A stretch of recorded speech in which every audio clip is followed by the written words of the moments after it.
Esse projeto de interação e comunitária em redes é um projeto de segurança que a gente une forças entre polícia militar, poder público, associações diversas, associações de moradores, ONGs, com o intuito de melhorar a segurança daquela comunidade. Nosso projeto, ele tem um ponto fundamental, que é o policial militar ser um mobilizador comunitário. Ele vai fazer com que a própria comunidade se conscientize dos problemas locais que elas estão vivendo ali, principalmente relacionados à segurança, e trabalhe para a melhoria daquele ambiente. Então, nosso projeto ele tem esse foco principal. O projeto ele é desenvolvido no bairro Martins, lá na cidade de Uberlândia. Esse bairro ele tem uma característica muito específica. Nós temos uma grande quantidade de pessoas em situação de rua. Com isso, existem vários pequenos furtos, pequenos delitos que eles fazem para poder comprar drogas, para poder fazer o uso de substâncias químicas. Então, essa característica do bairro, de ter muitos moradores de rua. Hoje parece que é a segunda cidade que tem mais moradores de rua em Minas Gerais, só perde para Belo Horizonte, causa uma desordem social muito grande, né? Causa pequenos furtos, muitas casas abandonadas, que eles entram nessas casas para poder fazer dali moradia, ponto de venda de substância entorpecente, muitas pichações, carros abandonados, e por isso a gente iniciou o projeto lá no bairro. Então, basicamente, o projeto funciona da seguinte forma. Nós criamos, no grupo do WhatsApp, células de rua. Então, cada rua do bairro tem uma célula da rua e os moradores daquela região, daquela rua, são adicionados a essas células.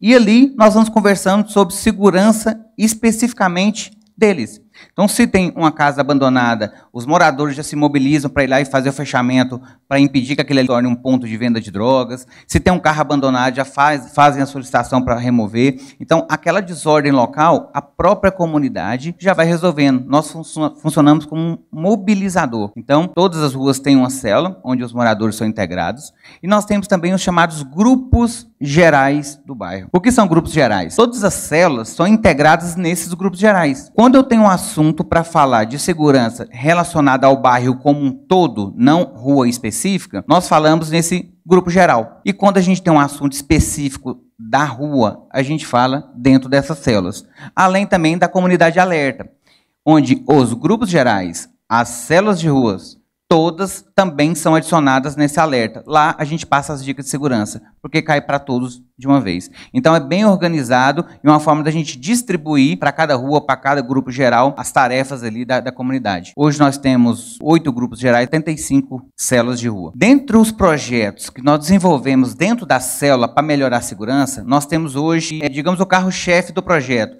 que é a instalação de câmeras com monitoramento comunitário entre os vizinhos. Como que funciona? Nós fazemos uma reunião com aquela rua, a própria comunidade traz empresas de segurança que prestam esse serviço de câmeras e eles fazem a distribuição de câmeras em toda a rua. Todas as câmeras têm essa haste, tem um LED na ponta vermelho muito chamativo para a noite.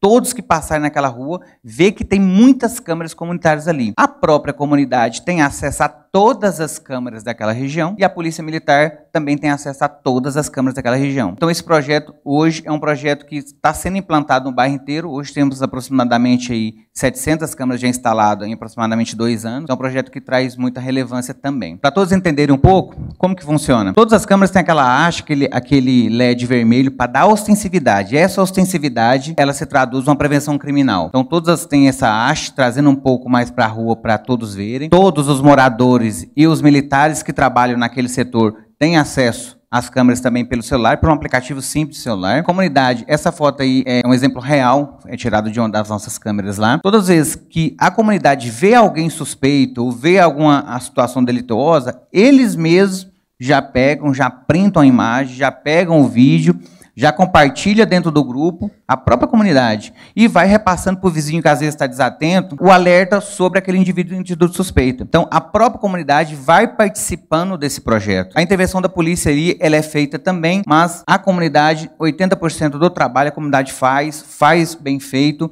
e isso se traduz em redução criminal. Um outro projeto interessante também é a remoção de carros abandonados. Todos esses carros que estão aparecendo na imagem eram abandonados lá no bairro Martins, e a gente conseguiu fazer a remoção de todos, melhorando a questão da desordem social. A desordem social, ela se traduz também no aumento de criminalidade. Então, todos esses veículos foram removidos. E também, algum fechamento de algumas casas abandonadas. Esse aí era um estacionamento que estava totalmente abandonado, sendo invadido todas as vezes. A própria comunidade dentro do grupo do WhatsApp se mobilizou, fizeram arrecadação de valores entre eles e eles mesmos colocaram uma concertina lá, acabando com todos os problemas que tinham relacionado àquele imóvel. Limpeza também de alguns locais. A própria comunidade não espera o poder público, já se mobiliza para fazer, já para melhorar a segurança dela. E essa última foto teve que ter uma intervenção do poder público, que é uma casa abandonada também, e nós fizemos uma solicitação para o poder público, eles foram lá e demoliram a residência. Por isso que eu falo, o nosso projeto ele tem a participação de empresas privadas, tem a participação do poder público e tem a participação da comunidade com a polícia militar. O que se traduz esse projeto? Redução criminal e aumento da sensação de segurança dos moradores locais. Então, quando o morador ele tem acesso a uma câmera, em outro local ele consegue saber o que está acontecendo na porta da casa dele, a sensação de segurança dele é maior. Essa é uma estatística criminal de 2019 para 2022, né, anos completos. 2019 a gente não teve o projeto, ainda não tinha, e 2022 é o último ano cheio que a gente tinha o projeto implantado. Nosso projeto lá no bairro Martins hoje conta com aproximadamente 2.300 pessoas em rede, participam de todos esses pequenos projetos dentro desse projeto maior. Então, falo sempre para todos aí, né? É um trabalho que a gente realiza com amor, ele nunca é uma obrigação. Então, esse projeto ele é feito com muito amor, com muito profissionalismo, para realmente melhorar e mudar a segurança pública na minha localidade. Muito obrigado. Major Sassada, chefe da seção de Polícia Comunitária, coordenador, né, do Prêmio Boas Práticas. Nós tivemos uma proposta de, todo ano, né, da gente poder reconhecer e valorizar aqueles que fazem a diferença no policiamento comunitário em Minas Gerais. E, ao mesmo tempo, a gente busca, através dessa iniciativa, direcionar o caminho que esperamos em relação à aplicação da filosofia de polícia comunitária, que é a busca de resolução de problemas com participação social e envolvimento de outros órgãos públicos e privados. Nós estamos buscando sempre avançar um pouco mais daquilo que nós já temos consolidado em nossa instituição. Só para fazer uma contextualização do que motivou essa estratégia, nós fizemos um diagnóstico na nossa sessão para entender aonde nós nos encontramos em relação à aplicação da filosofia de polícia comunitária. Esse ano, 2023, é um marco para a polícia comunitária no nosso estado, porque esse ano nós completamos 30 anos de doutrina formal de polícia comunitária. O primeiro documento foi a DPO 3008, de 14 de junho de 1993. Então, nós podemos afirmar que nós não temos, este ano, nenhum militar da ativa que não tenha, em algum momento da sua carreira, tido contato com a filosofia de polícia comunitária. Então, para a gente poder entender aonde nós estávamos, nós fizemos um diagnóstico amplo, direcionado aos comandantes de setores, comandantes de destacamento, subdestacamento, para verificar a aplicação da polícia comunitária. O que eles entendem? Como resultado dessa pesquisa, nós verificamos que, em termos de conhecimento, ele se encontra muito bem consolidado. Se eu fizer aqui nesse auditório uma enquete e chamar qualquer um que está nesse auditório e perguntar o que é polícia comunitária, eu tenho 99% de certeza que o conceito ele vai ser relatado de forma correta. Mas, quando nós verificamos a prática da polícia comunitária, nós verificamos que há um certo distanciamento entre o conceito e a prática. Nós ainda temos muitas ações que nós consideramos como estratégias de polícia comunitária sendo rotuladas como sendo a aplicação da polícia comunitária em si. E esse projeto ele nos dá uma visão muito boa sobre isso quando a gente começa a analisar os projetos que nós recebemos. E aí os projetos, em sua grande parte, eles ainda são estratégias de aproximação com a comunidade, boas estratégias. Eu vou citar um exemplo, que nós recebemos pelo menos uns 8 projetos semelhantes a esse. Nós temos um militar que tem uma determinada habilidade de defesa pessoal, e aí esse militar, ele cria uma oficina, seja numa base comunitária, seja dentro da companhia, seja em local da comunidade, uma oficina de defesa pessoal. E ali ele vai dando aula para as crianças da comunidade. Isso é polícia comunitária? Quem acha que é? Levanta a mão aí. Levanta a mão. Ninguém acha? Não. O que acontece? Se olharmos por esse lado, e aí quando nós lemos o projeto só nos traz isso, para nós isso não é polícia comunitária. Por quê? Porque quando nós vamos ver o que motivou o desenvolvimento dessa ação? Qual é o problema que essa ação está tentando resolver? Qual o diagnóstico que levou a essa ação como resposta para um problema? Quando nós analisamos todos esses conceitos, nós verificamos que não tem. Então, geralmente, as pessoas partem de uma ideia, uma boa ideia, para depois tentar encontrar um problema que justifique se amolde a ideia que ela teve. Enquanto o processo ele tem que ser o contrário. As pessoas elas têm que fazer um diagnóstico e, a partir desse diagnóstico, ter uma proposta de intervenção. Então, todos os projetos que venceram o concurso desse ano, um dos principais critérios analisados é isso. O primeiro passo, ele é voltado para a resolução de algum problema? Tem um diagnóstico sólido que justifica o desenvolvimento dessas ações? E aí esse projeto se destacou por um motivo muito especial. Primeiro, esse projeto ele foi desenvolvido por um militar. Um militar. No nosso edital, nós temos como critério lá a eficiência. Porque a busca da eficiência é uma realidade que nós temos que buscar. Eu falo sempre que a polícia comunitária ela é uma estratégia de sustentabilidade institucional. Por que sustentabilidade? Porque os problemas da sociedade eles são cada vez mais complexos. No entanto, se a gente pensar sobre a ótica que muitos alegam de efetivo, e muitos justificam a falta de efetivo como uma crença limitante para o não desenvolvimento da polícia comunitária, nós nunca vamos ter efetivo suficiente.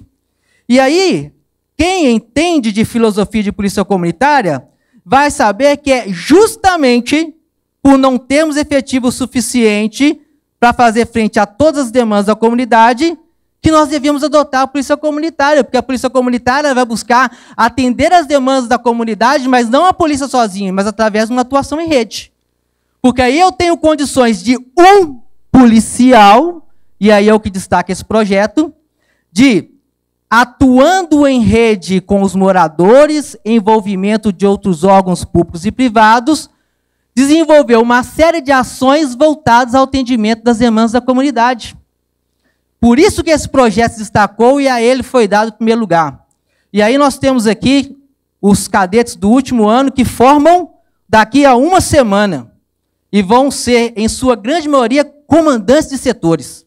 O sargento Hildo, ele é comandante de subsetor, ele trabalha numa radiopatrulha de atendimento comunitário, ele trabalha atendendo ocorrências. E ele conseguiu enxergar nessa estratégia de atuação em rede uma forma de potencializar a capacidade de resposta dele no setor que ele atua. Então, quando a gente vai falar isso aí, mas eu não tenho tempo de fazer. Você vai falar, você vai ser comandante de setor, aspirante, daqui 2 semanas, quanto tempo? 3 dias? Que 6 dias, aspirantes, comandantes de setores. Vocês vão chegar lá, vão conversar com o seu sargento, comandante do subsetor. Eles vão falar assim, chefe, mas eu atendo ocorrência demais, não tem tempo de parar 1 minuto. Monitorem. Faça o diagnóstico da atuação do sargento que vocês vão comandar. Procure saber durante o turno de serviço qual é o tempo útil que ele tem. Será mesmo que ele fica durante as 10 horas de serviço o tempo inteiro atendendo ocorrência? E se você considerar uma média no mês, será que em 10 horas de serviço, quanto tempo durante um mês, em média, uma guarnição ela passa no atendimento de ocorrência? Alguém tem alguma noção? Mais ou menos? Poderia chutar? Quanto tempo? Tem alguém comandando rádio patrulha aqui? Outro sargento comandante de rádio patrulha da capital? Eu estou para dizer que em 10 horas de serviço, numa média, ele não passa metade do tempo no atendimento de ocorrência. Não passa, em média. Vai ter dia que ele vai ultrapassar, vai ter dia que ele vai atender menos, mas na média, eu vou falar que vai ficar umas 5 horas atendendo ocorrência. E as outras 5 horas, o que ele vai fazer? O que o Hildo fez foi aproveitar o tempo útil. Aproveitar o tempo útil para desenvolver um trabalho diferenciado. Em vez de ficar no patrulhamento aleatório, enquanto ele não estava no atendimento de ocorrência, ele estava fazendo contato, mobilizando as pessoas. E aqui é o outro diferencial, que é o WhatsApp. Ele não foi feito somente como uma ferramenta de troca de informação e recebimento de demanda da comunidade. O que acontece muitas vezes? As pessoas criam o grupo de WhatsApp e acham que criar o grupo de WhatsApp por si só basta. Não.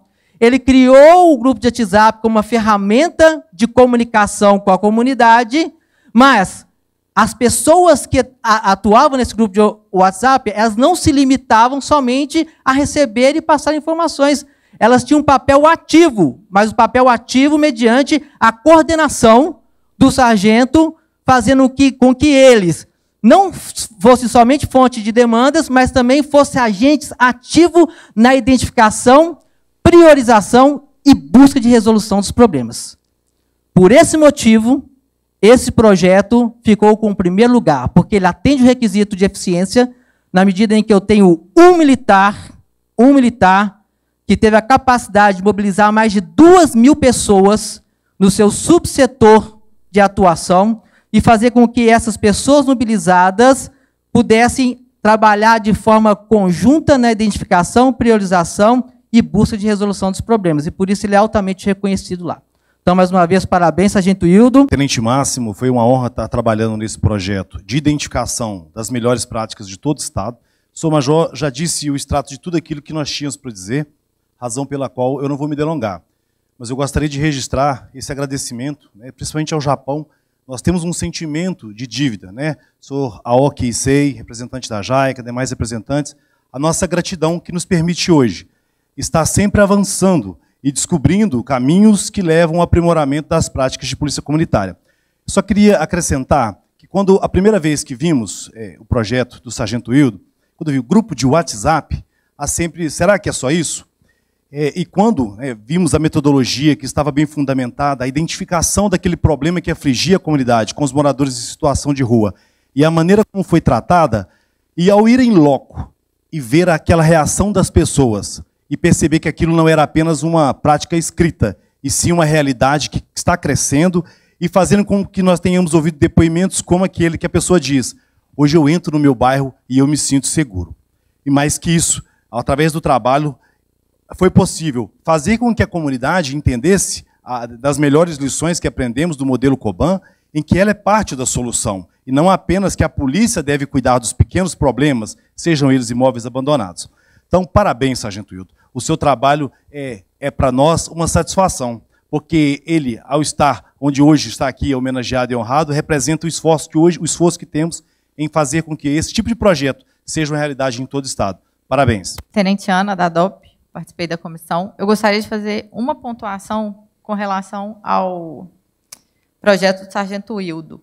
Nós temos aqui alunos do curso multiplicador de polícia comunitária desse ano. Quem tiver aí, levanta a mão, por favor. E a gente falou lá várias vezes, né, sobre o projeto que vocês vão ter que desenvolver e que implementação de rede de proteção não é projeto, correto? Alguém ficou com dúvida? Mas o Sargento Hildo implantou rede, ele ganhou o concurso? Isso gerou dúvida em alguém? Ou não? Eu espero que não. Por quê? Porque o projeto do Sargento Hildo, ele não consiste na implementação de redes. As redes são uma estratégia que ele criou de comunicação. Por isso que o Tenente Máximo, quando ele fala aqui, que quando a gente leu o projeto a primeira vez, até pelo nome do projeto, a gente falou, implementação de rede.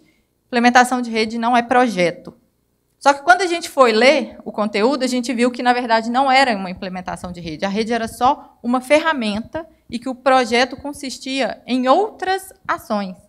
Então, só pontuar isso aqui, porque, primeiro, por causa dos alunos do curso multiplicador, para não dar essa dúvida, e segundo, para todos os demais aí que eventualmente vão se inscrever para o concurso de Boas Práticas do ano que vem, para não incorrerem nesse erro. Implementar uma rede não é um projeto. Isso já está lá, nós já temos uma instrução da polícia ensinando como que faz e o que deve ser feito. O projeto tem que ser algo novo, específico, com início, meio e fim. Então, eu só queria dar essa pontuada aqui, esse esclarecimento, para a gente não correr o risco de receber o ano que vem um monte de projeto que seja implementação de rede.